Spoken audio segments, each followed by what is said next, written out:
नमस्कार मित्रों, मैं आलोक तिवारी आप सभी दर्शकों का हार्दिक स्वागत करता हूं आपके अपने channel legal and logical vision पर। कभी कभी कुछ जजों के निर्णयों की सिर्फ प्रशंसा ही नहीं बल्कि उन्हें हृदय से प्रणाम और धन्यवाद देने का मन भी करता है।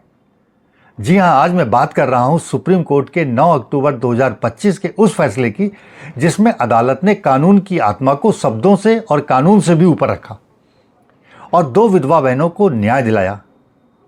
चलिए मामला समझ लेते हैं कि क्या था।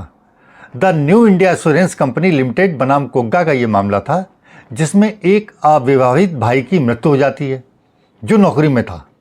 उसके साथ उसके घर में उसकी 2 विधवा बहनें रह रही थीं जिनका की सहारा वही एकमात्र भाई था जिसकी की मृत्यु हो गई थी।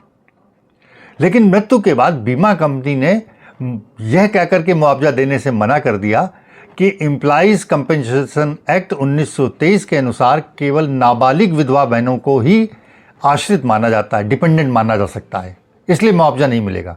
और चूंकि दोनों विधवा बहनें बालिग थीं इसलिए वह मुआवजे की हकदार नहीं है। लेकिन कर्नाटक हाईकोर्ट बेंगलुरु के जस्टिस एन के पाटिल ने एक ऐतिहासिक और मानवीय निर्णय दिया। उन्होंने कहा कि यदि विधवा बहनें मृतक पर वास्तव में निर्भर थीं तो सिर्फ बालिग होने भर से उनके अधिकार को, डिपेंडेंट की निर्भरता के अधिकार को छीना नहीं जा सकता, उन्हें डिपेंडेंट की श्रेणी से बाहर नहीं किया जा सकता। बीमा कंपनी इस फैसले के खिलाफ सुप्रीम कोर्ट पहुंच गई और कहा कि 1923 का जो कानून है, अंग्रेजों का जो कानून है, वो बालिग विधवा बहनों को मुआवजा देने को मना करता है और हाईकोर्ट का आदेश गलत है, कृपया इसमें सुधार करिए। न्यायमूर्ति राजेश बिंदल और न्यायमूर्ति मनमोहन सिंह की सुप्रीम कोर्ट की पीठ ने कर्नाटक हाईकोर्ट के उस मानवीय दृष्टिकोण को सही ठहराया, उस निर्णय को सराहा और ये कहा कि आज के समय में नाबालिग विधवा बहन जैसी स्थिति मिलना लगभग असंभव है, इसलिए कानून को समय के अनुरूप बदले जाने की आवश्यकता है।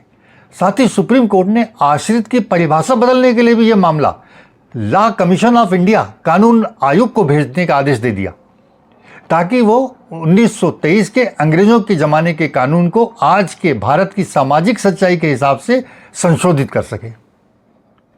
मित्रों, यह फैसला केवल 2 बहनों को न्याय का नहीं था बल्कि उन असंख्य महिलाओं का सम्मान था जो किसी अपने के सहारे जीती हैं और जब वही सहारा टूट जाता है तो कानूनी तो उनका एकमात्र आसरा बचता है।